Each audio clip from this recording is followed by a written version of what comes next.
오늘 감사절 단편 설교입니다. 치유보다 더 큰 감사, 감사보다 더 큰 구원. 시작.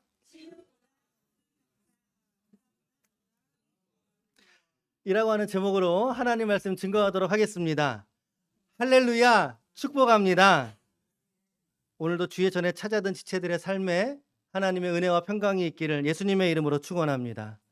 우리 작년부에서는 지난주까지 우리 소예언서 시리즈로 10번째 시간까지 보았어요. 소예언서가 12권이 있습니다. 14번째 시간까지 계획하고 있어서 지난주에는 스바냐서를 묵상을 했습니다만 스바냐서에서 가장 인상 깊었던 구절은 하나님이 우리를 통해서 기뻐하신다라고 하는 말씀이었던 것 같습니다. 하나님께서 오늘 여러분들을 통해서 기뻐하기를 원하십니다. 옆에 우리 한번 인사합시다. 하나님이 당신을 기뻐하십니다. 시작. 당신을 기뻐하십니다. 아멘. 이제 남은 거는 학개, 스가랴 그리고 말라기입니다. 이제 세 권의 책이 남겨두고 있어요. 이제 우리가 연말을 지나고 내년 1월께에 마치게 될 것 같고요. 또 이제 이후로 다른 시리즈 설교를 준비를 지금 하고 있습니다. 자, 오늘은 특별히 추수감사절에 맞는 감사에 관한 주제 설교가 되겠어요. 단편 설교로 오늘 설교 말씀 나누고자 합니다. 본문은 동일하지만 그러나 또 주신 감동을 따라서 말씀을 또 준비를 하게 됩니다. 어느 날 옛날 옛적에 어느 사람이 어둑한 산의 밤길을 지나가고 있었습니다. 그런데 그 앞에 갑자기 호랑이가 나타난 거죠. 어흥 나타났습니다. 이 사람이 너무나 깜짝 놀라서 엎드려서 하나님 저 살려주세요 라고 하나님께 기도했다는 거예요. 기도했어요. 그랬더니 호랑이가 기도하기 시작합니다. 하나님 오늘 저녁에도 이처럼 맛있는 식사를 주셔서 감사합니다 라고 기도했다는 거예요. 여러분, 하나님이 누구의 기도를 들어주셨을까요? 누구의 기도를 들으셨을까요? 호랑이의 기도를 들어주시더라는 거죠. 왜일까? 그 이유는 뭘까요? 그럼요. 감사하는 기도가 간구하는 기도보다 더 성숙하고 하나님 마음에 합한 기도였기 때문에 하나님께서 호랑이의 기도에 응답하셨더라. 물론 이 예화는 설교를 위해서 만들어진 예화입니다. 상당히 좀 자기적이죠. 만들어진 이야기입니다만 그러나 이 예화가 가져다주는 메시지는 너무나 분명한 거예요. 하나님은 감사의 기도에 더욱 귀하게 적극적으로 반응하시는 하나님이신 줄로 믿습니다. 아멘. 오늘 본문에 있는 말씀을 보면 오늘 본문에 보면 간구하는 기도가 등장하죠. 간구하는 기도가 등장하고 또 더불어 감사하는 기도가 등장합니다. 양쪽의 기도가 나중에는 9대1로 갈리지만 간구하는 기도와 감사하는 기도예요. 이 본문은 제가 매년마다 설교합니다. 같은 본문으로 매년마다 설교한다는 공식적으로 제가 설교한다는 거 이거 쉬운 일일까요? 어려운 일일까요? 사실 이거는 설교자에게는 쉬운 일은 아닙니다. 다만 여러분들은 잊어버리면 되지 않습니까? 잊어버리거나 또 까먹거나 아마 작년에 했던 설교 교환을 그대로 가지고 와서 이 자리에서 여러분들 앞에 설교한다 할지라도 여러분들 아멘 하면서 받으실 수도 있어요. 그런데 그게 저에게는 또 쉬운 이야기는 아니지 않습니까? 어떤 분은 목사님 다른 본문으로 설교하시면 안 돼요? 라고 하실 수도 있겠습니다만 근데 저에게 이 본문이 사실은 상당히 인상적으로 머리에 박혀있는 본문이에요. 특별히 감사에 대한 주제에 있어서는 머릿속에 꽉 박혀있어요. 이 본문이. 그래서 감사 그러면 저는 가장 먼저 떠오르는 내러티브가 오늘 이 본문의 요 얘기예요. 남녀노소 누구에게나 설득력이 있는 본문이라고 생각하기 때문에 우리가 매년마다 이 본문으로 추수감사절에 설교를 말씀으로 삼게 됩니다. 자, 오늘도 동일하게 이 말씀 간략하게 해설 간략하게 하고 메시지 그리고 이제 실천 방안 요 정도로 좀 정리해 보면서 말씀을 전할게요. 우리 자녀들 같이 예배 드리고 있는데 목사님 설교가 그렇게 재밌진 않아도 허튼 말은 안 하니까 한번 들어보면서 저게 무슨 얘기지? 들어보면 이해가 될 수 있어요. 그러니까 한번 참고하셔서 말씀을 잘 들어봅시다. 자, 예수님께서 지금 갈릴리를 지나서 11절 말씀에 보면요. 11절에 예수님이 예루살렘으로 지금 올라가던 길이에요. 예루살렘으로 올라가는 길에 갈릴리와 사마리아 어느 쯤을 지나가고 있는 중에 12절 읽어보겠습니다. 12절 시작. 한 마을에 들어가시니 나병 환자 10명이 예수를 만나 멀리 서 있더라는 거예요. 자, 한 마을 어딘지 알아요? 몰라요? 이거 모르는 거예요. 그러니까 여기 위에다가 적으세요. 모르는 마을 적으세요. 성경이 그렇게 말하고 있지 않기 때문에 우리는 모른다라고 받으면 돼요. 자, 그런데 그곳에 가까이 가는데 멀리 서서 저 멀리에서 누군가 소리를 지르는 거죠. 누군가 있던 거예요. 당시에 이 나병 환자 지금 우리식으로 표현한다면 문둥병, 그 이제 옛날 표현이죠. 이제 악성 피부 종양 같은 거예요. 그러니까 피부병인 거죠. 피부병. 여러분, 피부병이라는 말은 뭐예요? 옆에 누구하고 스치면 어떻게 되겠어요? 그래, 맞아. 이거는 접촉성, 이거는 전염병인 거예요. 이게 피부병이. 지금도 우리 나병 환자를 전문적으로 치료하는 기관도 있고 시설이 있죠. 특히 예전에는 그 소록도 이런 거 좀 기억나십니까? 지금도 사실 그렇게 쉬운 병은 아니죠. 어려운 병인데 그 당시는 어떨까요? 지금도 어려운 병이면 예수님 시대에는 어떤 병일까요? 이 병이 뭐 거의 불치병과 같은 그런 병이었던 거죠. 전염만 되면 나을 수가 없어요. 이 병이 나을 수가 없어요. 그러니까 이 나병 환자들은 그 당시에 두 가지로 그들은 이제 보여줘야 되는, 첫 번째는 마을 안에 살지 못합니다. 왜? 전염되니까. 마을 안에 살지 못해. 그래서 성의 외곽에 살거나 아예 따로 떨어진 인근 촌락을 구성해서 살았어요. 대표적으로 그런 동네 중에 하나가 베단입니다. 나사로와 마리아와 마르다가 살았던 동네 베다니가 그런 사람들의 사회적인 약자 그룹, 취약 그룹이 살던 동네로 여겨져요. 성 바깥 지역에 단독으로 살아요. 두 번째는 다른 사람에게 전염성이 있으니까 어때요? 자기한테 가까이 오면 되겠어요? 안 되겠어요? 안 되잖아요. 그래서 소리치는 거죠. 뭐라고 소리칠까요? 나는 부정한 사람이야. 내게 가까이 오지 마세요. 라고 알려줘야 됐던 거예요. 자기의 병을 공지해야 됐던 거죠. 그래서 이들이 지금 멀리 서 있을 수밖에 없는 거예요. 이 본문의 상황은. 자, 예수님과 무리들에게 이제 소리를 쳤겠지요. 10명이 소리를 외쳤으니까 한 사람보다는 더 큰 음성으로 들렸을 거는 같아요. 그 외침이 13절입니다. 13절 시작. 소리를 높여 이르되 예수 선생님이여 우리를 불쌍히 여기소서 하거늘. 왜 소리를 높였는지 알겠죠? 멀리 떨어져 있으니까 소리를 높일 수밖에 없는 상황인 거예요. 그리고 이들이 불쌍히 여겨주십시오라고 하는 그들의 간구는 결국에 뭐 해달라는 거예요? 그렇죠. 이거는 뭐 선택의 여지가 없죠. 저희 좀 이 병에서 낫게 해주십시오. 자, 그때 예수님이 그 10명의 문둥병자들이 있는 곳을 향해서, 그들이 얼마나 가까이에 접근했는지는 몰라요. 성경이 없으니까. 다만 일정 시간이 지나고 예수님 그들에게 말씀하신 거예요. 흔쾌하게 그들에게 이렇게 말씀하시는 거예요. 14절 시작. 보시고 이르시되 가서 제사장들에게 너희 몸을 보이라 하셨더니 그들이 가다가 깨끗함을 받은지라. 이 말씀 잘 관찰해 보세요. 성경 읽기의 첫 번째는요, 좋은 관찰자가 되는 거예요, 여러분. 꼼꼼하게 관찰해 보시라고. 이 말씀을 관찰해 보시면 여기에 놀라운 믿음의 비밀이 숨겨져 있는데, 자, 먼저 첫 번째.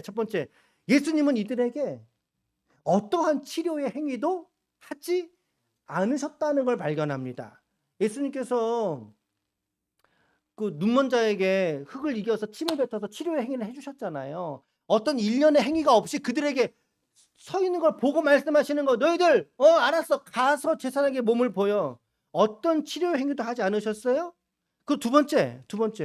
그러면 이제 예수님께 다가오던 예수님께 말하던 그들은 예수님이 어떤 행위를 하지 않으셨음에도 불구하고 예수님의 말씀만 믿고 제사장에게로 몸을 돌려 가기 시작하더라는 거예요. 제가 예전 설교에서는 이 말씀에 대한 순종에 대한 관점을 좀 강조했던 게 제가 기억이 나는데 오늘은 조금 관점이 다릅니다.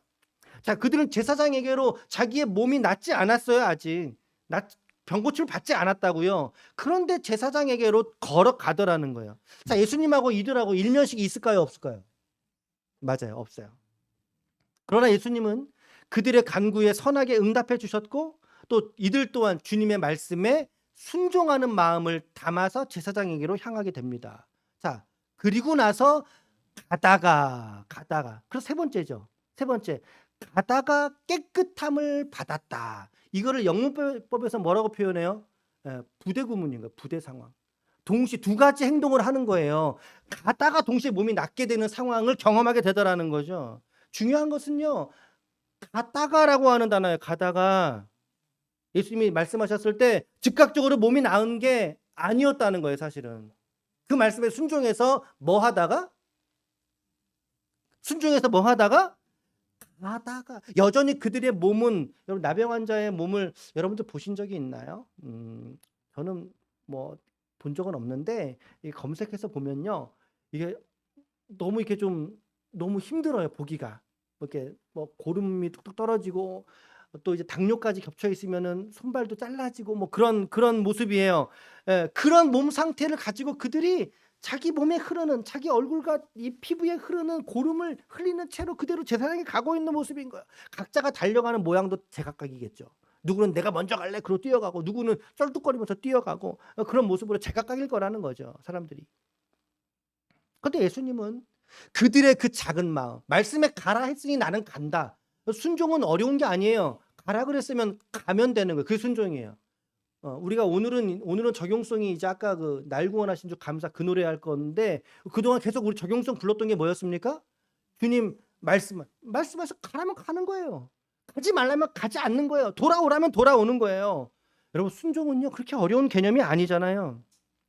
그들의 그 작은 마음을, 믿음을 예수님은 사용하셨던 거예요. 그래서 나음을 받아버렸어요. 그들이 나음을 받았다. 자, 여러분 이 상황을 잘 생각해 보시면서 누구 때문에 나음 받았나요? 무엇 때문에 그들이 나음을 입었을까요? 그들의 믿음 때문에 이 병이 고쳐졌을까요? 아니면 예수님이 그들을 긍휼히 여기셨던 예수님의 마음 때문에 그들이 병 고침을 받았을까요? 그래, 맞아요. 이것은 예수님의 전권적인 역사로 그들이 이 병의 치료를 받았다고 우리가 봐야 되는 것입니다. 병나음을 받았는데 몇 명이 병나음을 받았어요? 몇 명? 10명. 자, 그런데 예수님께 돌아와서 살해한 사람, 옛날 번역은 살해라고 번역했단 말이죠. 감사한 사람은 몇 명이에요? 한 사람이에요, 한 사람. 예수님께 돌아온 사람. 그런데 성경은 그 한 사람을 누구라고 말하고 있어요? 그 한 사람을 누구라고 말하고 있어요? 16절에 있잖아요, 여러분. 16절에. 읽어볼까요? 16절 시작. 예수의 발 아래에 엎드려 감사하니 그는 누구라고요? 사마리아 사람이라고 말하고 있어요. 여러분, 사마리아인이라는 표현을 굳이 쓸 일이 있어요, 없어요? 사실은 안 써도 되는 거예요. 자, 그런데 그 이야기를 썼다는 말은 이 기록한 저자에 뭐가 있다? 의도가 있다, 의도가. 자, 한 사람이 사마리아인이라면 나머지 9사람은 누구일 가능성이 커요? 그렇죠, 맞아요. 유대인일 가능성이 큰 거예요. 자, 사마리아인이 누구냐면요. 자, 북이스라엘이 남과 북쪽으로 이제 통일 이스라엘이 찢어졌거든요. 근데 북쪽 이스라엘이 BC 722년에 아수르에 의해서 멸망을 당하게 됩니다. 그때 아수르의 이방 정책 중에 하나가 뭐였냐면 통혼이었단 말이죠. 통혼, 피를 섞어버리는 거예요. 우리가 지금 이제 에스라 본문이 오늘 끝나거든요. 내일로 학교 들어가게 되는데, 에스라의 마지막 사역이 뭐냐면 통혼한 자들을 다 깨끗하게 정화시키는 거 했던 거예요. 자, 어찌됐든 이 북이스라엘이 멸망하고 나서 아수르의 통혼 정책에 의해서 일부는 끌려가서 결혼하고, 일부는 아수르가 주변 나라, 정복한 나라들의 사람을 북이스라엘의 집경에 거주하게 만들었어요. 그러니까 서로가 어떻게 되겠어요? 피가 섞이겠죠. 쉽게 말하면 우리 일제 치하에 우리가 있을 때 일본이 우리나라에 했던 민족 정책이 뭐예요? 민족 말살 정책이라는 거, 이런 거 다 아실 거예요. 일본의 동화를 위해서 무엇을 했습니까? 언어를 못 쓰게 했어요. 또 그리고 성을 개명시켰고 교육 체계를 완전히 친일화 시켜버렸죠. 그리고 궁극적으로 또 뭘 했습니까? 혼혈이에요, 혼혈. 피를 섞어버린 거예요.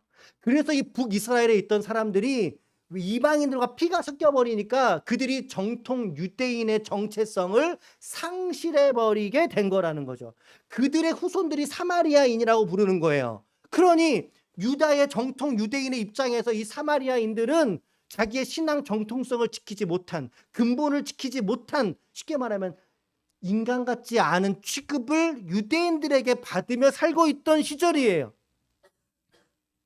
이들이 사마리아인으로 불려왔는데 어떻게 표현하면 조금 세게 말할게요. 개만도 못한 사람들.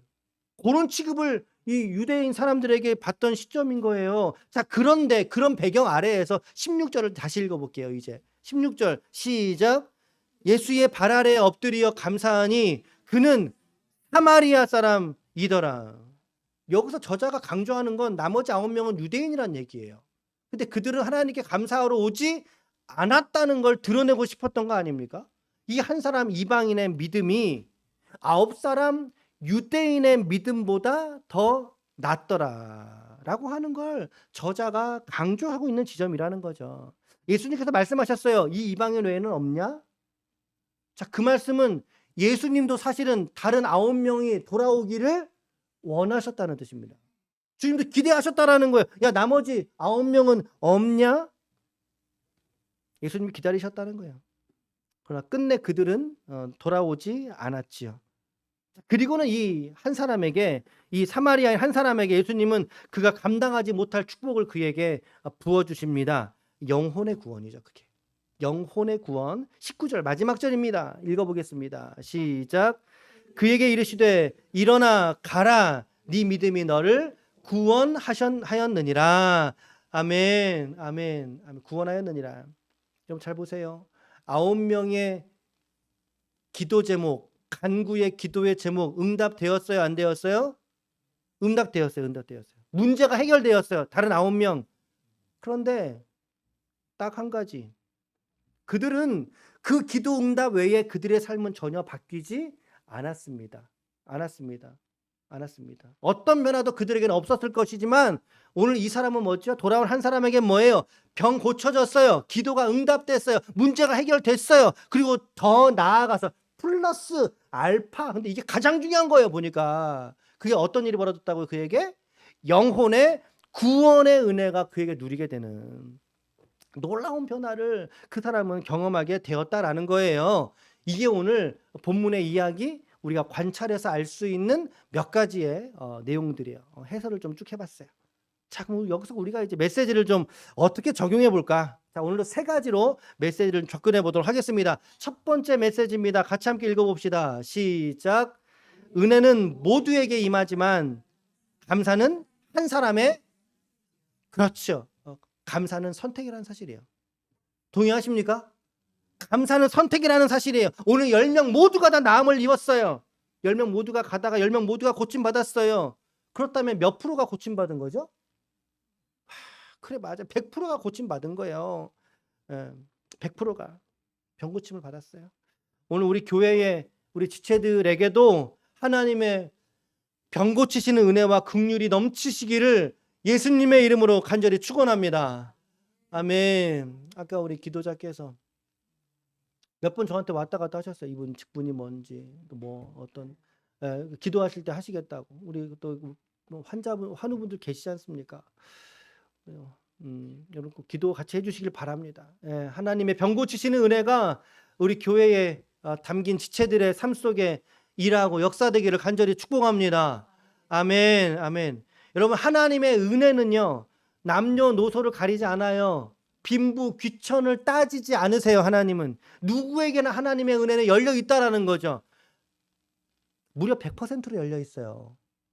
이 자리에 앉아 있는 우리 모두에게 하나님은 100%의 은혜의 문을 열고 계시는 줄로 믿습니다. 그런데 이 사람이라는 존재는요, 그 은혜가 지속되면요, 그 은혜를 자기의 권리로 착각을 해요. 참 인간 참 못됐어요. 은혜가 계속되면, 친절과 배려가 계속되면 그거를 나의 권리로 착각을 한다라는 거예요.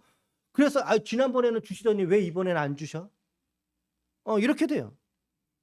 출애굽기 16장에 보면 하나님이 만나를요, 날마다 내려주셨어요. 이스라엘 백성들에게 만나를. 만나의 뜻이 뭔지 아세요? 긴급 퀴즈. 만나의 뜻이 뭘까요? 권사님 이게 뭐냐? 맞아요. 요거 감자 하나 있다가 하나 더 가져가세요. 여러분, 만나의 이름의 뜻은요, 이게 뭐대? 이 뜻이에요. 이게 뭐냐?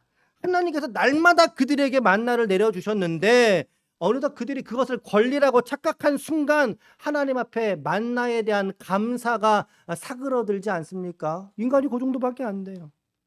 우리 인간은 망각의 존재라 그러잖아요. 망각의 존재. 예. 지난주 설교 혹시 내용 기억하고 계시는 분 계십니까?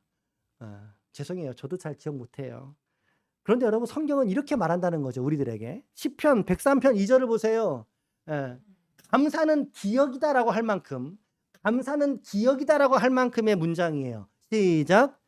내 영혼아 여호와를 송축하며 그의 모든 은택을 잊지 말지어다. 여기 또 은택이라는 단어가 어려워, 목사님. 그래요. 세 번역으로 바꿀게요. 시작. 내 영혼아 주님을 찬송하여라. 주님이 베푸신 모든 은혜를 잊지 말아라. 할렐루야. 은혜를 잊지 말라고 성경은 오늘 말합니다. 여러분, 신앙생활하면서 정말 나쁜 사람이 누군지 아세요? 나뿐인 사람이에요. 들을 기가 있는 사람이 들을지어다. 신앙생활에 정말 나쁜 사람이 누구냐면 나뿐인 사람이 가장 나쁜 사람인 거예요. 나뿐인 사람. 하나님이 주신 은혜, 하나님이 100번의 은혜를 주셨어도 그 은혜를 잊어버리고 나만 아는 사람, 내 이익만 쫓는 사람, 내 만족만 추구하는 사람, 내가 위기, 곤란, 환경, 결핍, 필요 때에만 하나님을 찾는 사람, 하나님이 내 인생의 그저 도구인 사람, 그 사람이 어떻게 감사할 수 있겠냐는 거예요. 형식적으로 흉내는 낼 수 있겠죠. 그러나 진짜 감사할 수 있겠어요, 여러분? 그러므로 여러분, 감사는요 선택이에요. 선택. 그러므로 감사는 훈련이기도 한 거예요. 맞죠? 다시 한번 말씀드릴게요. 감사는요 선택이에요. 선택한다는 거는 내가 훈련되어야 선택할 수 있는 거예요. 그러니 감사는 훈련인 거예요. 우리가 지난 2주 동안 우리 단톡이 뜨거웠습니다. 평상시 우리 자녀들 단톡 잘 안 보죠? 근데 이번 주간에는 열심히들 봤어요. 글을 올리고 누구는 남자친구 얘기하고 누구는 수능 얘기하고 수능 때문에 학교 안 가서 감사하다고 하고 어떻게 보면은 유치하기도 한데 또 어떻게 보면은 찬란하기도 하고 이 두 글자를 합치면 뭐가 돼요? 저는 그 감사들을 이렇게 좀 쭉 관찰해 보면서 이렇게도 감사할 수 있구나.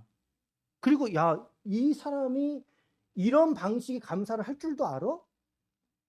할 줄도 알아? 이렇게도 감사할 수 있구나 라는 걸 저는 느끼게 됐어요. 그래서 이 시간에 몇 개의 감사를 준비하려다가 여러분 다시 읽어보시길 바래요. 왜냐하면 몇 개만 선택할 수가 없더라고요. 무슨 느낌인지 아시겠어요? 몇 개만 소개할 수가 없고 그 안에 있는 이 감사의 내용들이 너무 풍성한 거예요. 너무 풍성해요. 한결같이 우리 지체들의 감사가 진짜로 이렇게 다가왔던 그런 시간들이었던 것입니다.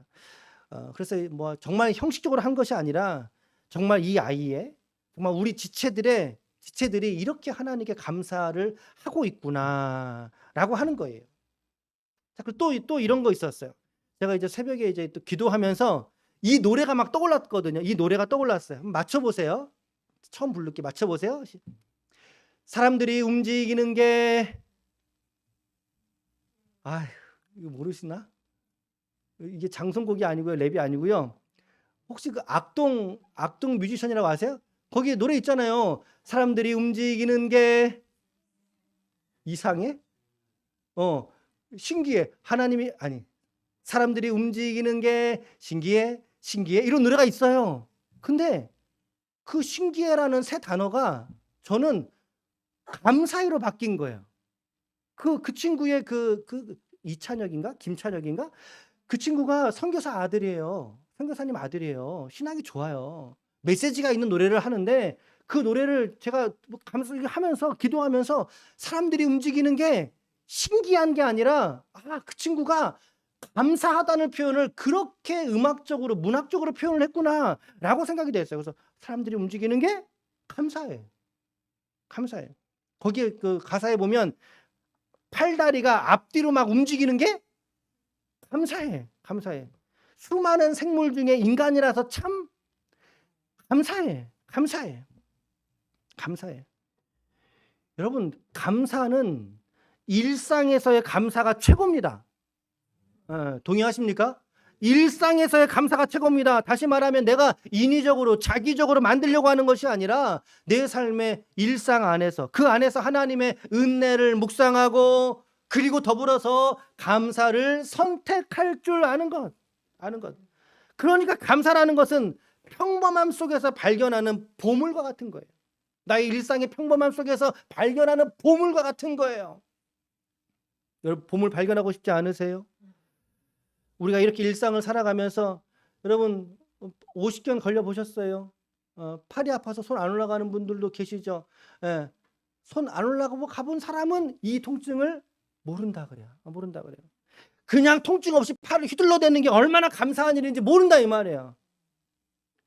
내가 숨을 쉬면 편안하게 깊게 숨을 쉴 수 있는 게 그게 얼마나 감사한 일인지 몰라요.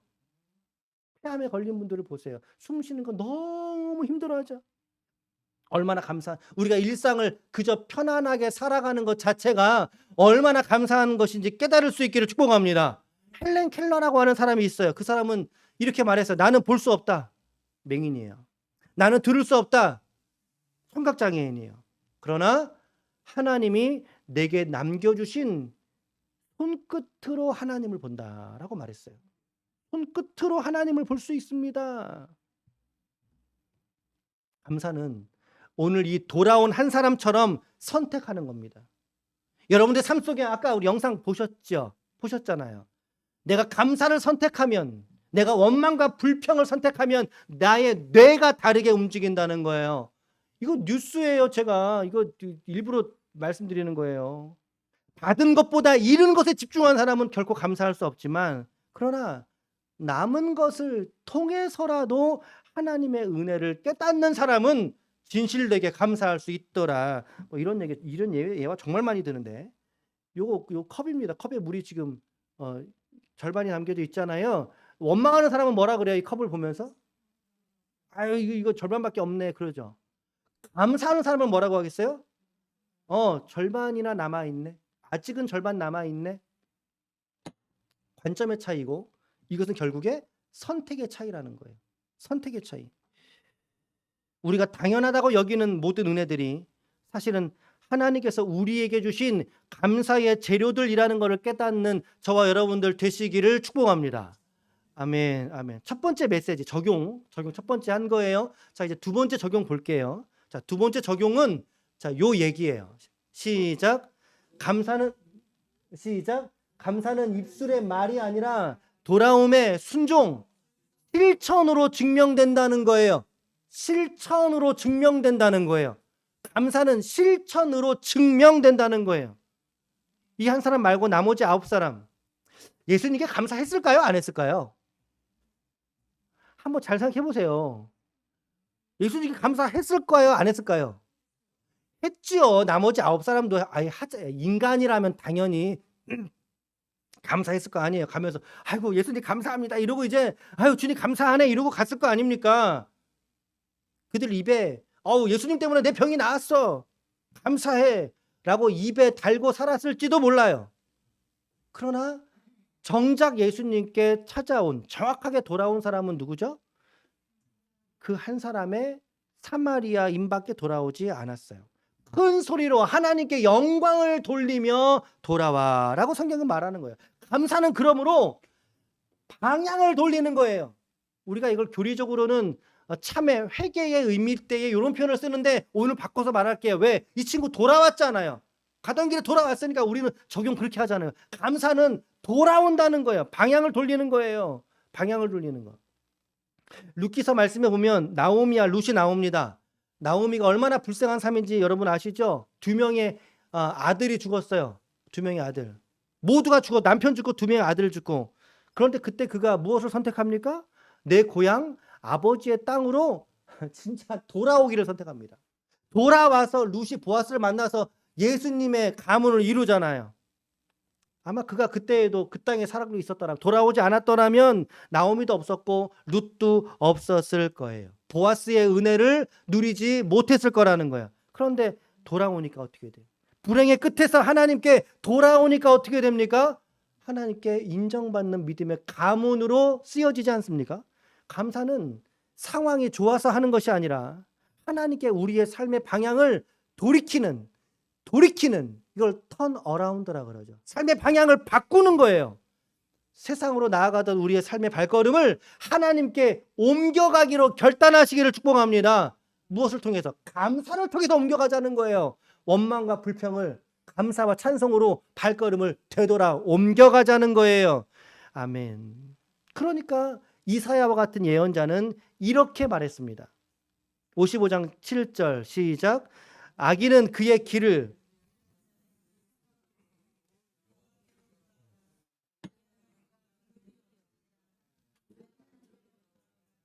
그가 너그럽게 용서하시리라. 하나님께로 돌아서는 것이 바로 그의 구원의 시발점이다. 첫 발걸음이다. 잊지 마십시오. 오늘 이 사마리아 친구를 보세요. 말로만 감사하다가 끝난 인생이 아니잖아요. 돌아와서 하나님께, 예수님께 살해하니, 감사하니, 실천으로 그의 감사를 증명한 거예요. 그러니까 지난 2주 동안 그래요. 감사의 고백들이 빼곡하게 우리 단톡에 있었어요. 안 계신 분은 죄송합니다만 있었어요. 이제는 중요한 건 뭐냐? 나 이제 2주간 끝났어. 다음 주에 우리 자녀를 좀 선물을 좀 준비해 볼 건데, 끝났으니까 나는 이제 감사 안 해도 돼. 에서 끝나면 우리의 그동안의 감사는 죄송해요, 헛짓한 거예요. 그냥 서로 좋게 보이려고 우리 면 차리고 마는 거예요. 그게 아니라는 거예요. 이제부터가 진짜 감사일 거예요, 여러분들. 이제부터가. 돌아와서 그의 감사를 증명합니다. 여러분들 또한 오늘 헌금하실 때, 지난주에도 말씀을 드렸지만 감사절 헌금을 아마 절기헌금을 하셨을 것입니다. 헌금 뒷면에다가 여러분들의 감사를 좀 적어보라는 권면도 지난주에 드렸어요. 이 아이디어가 기도하면서 떠올랐거든요. 제가 기도하면서 야, 우리가 돈으로만 헌금 이렇게 드리는데 그러지 말고 그 뒷면에 진짜 감사를 내자. 이해되세요? 무슨 말씀인지 이해되세요?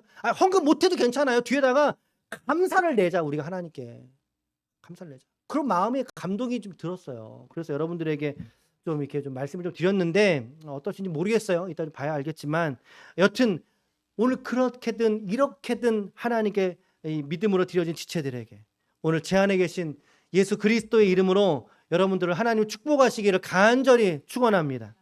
아멘.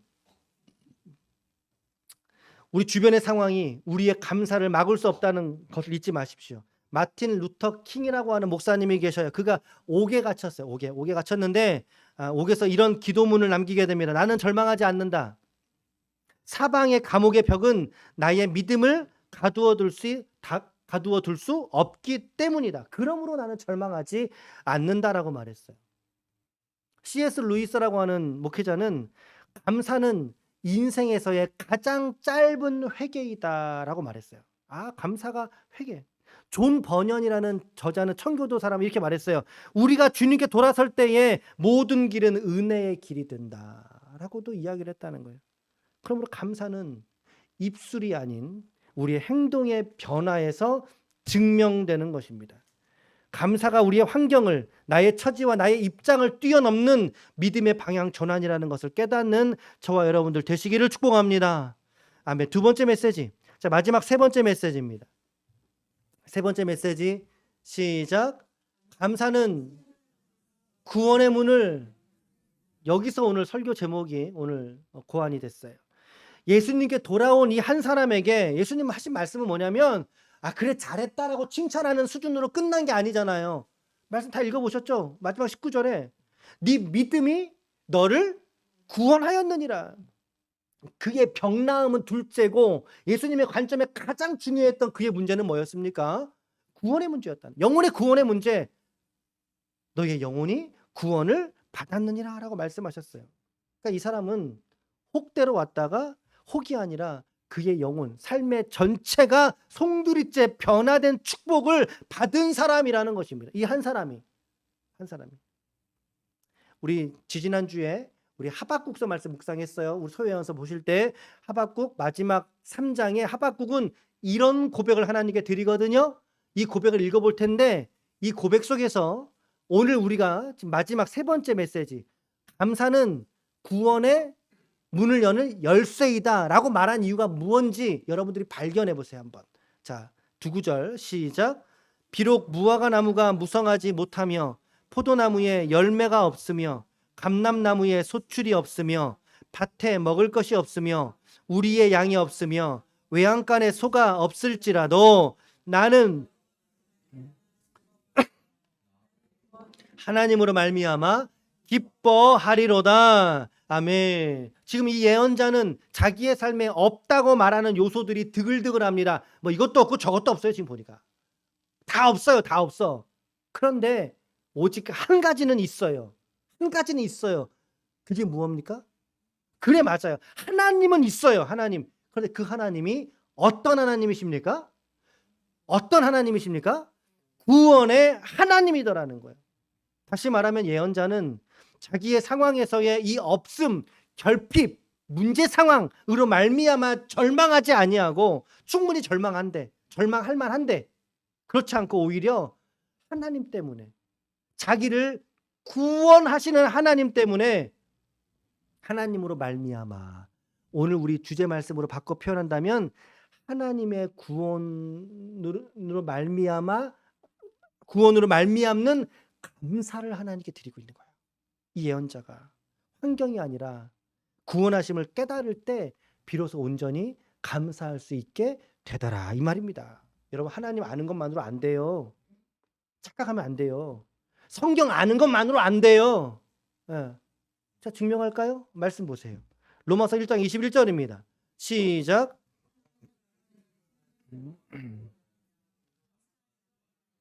보세요. 하나님을 알되 알아요. 알아. 뭐 알면 뭐예요, 그런데?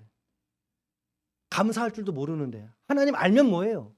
이 말씀으로 우리가 풀어본다면, 오늘 말씀 적용해 본다면, 감사가 구원의 문을 여는 열쇠라고 말한다면 감사가 없는 신앙은 구원의 문이 닫혀져 있는 상태를 말하는 것이다. 그것을 시사하는 것이다. 일 수 있다는 거죠. 단지 아는 것만으로 우리는 충분하지 않습니다, 여러분. 아는 거에 머물러 있어요.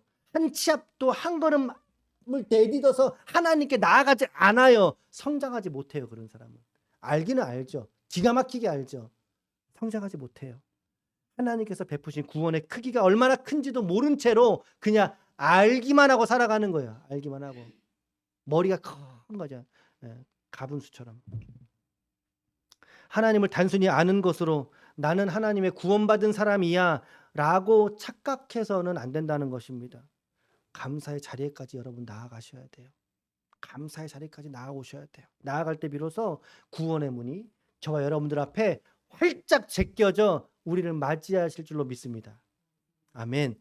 자, 세 가지의 메시지를 말씀드렸고, 그러면 세 가지의 실천 제안만 짧게 말씀드려 볼게요. 그러면 이제 목사님, 이 말씀을 우리가 어떻게 그러면 실천하면 좋겠습니까? 첫 번째는 뭐냐면 실천 제안은 첫 번째, 감사의 노트를 좀 활용해 보세요. 할 수 있는 분들은. 저는 제 원노트라고 해서 제 핸드폰에 원노트. 거기에 여러분들이 뭐 그런 거 어때요? 여러분들 뭐 수기로 적으시니까 적는 노트를 활용하시든 정확한 기억보다 흐릿한 메모가 더욱 정확하다 그래요. 그렇죠? 맞죠? 마찬가지로 우리가 감사의 노트를 활용해 보시면 어떨까요? 오늘부터라도 한번 시행해 보세요. 조그만 노트 하나 사서.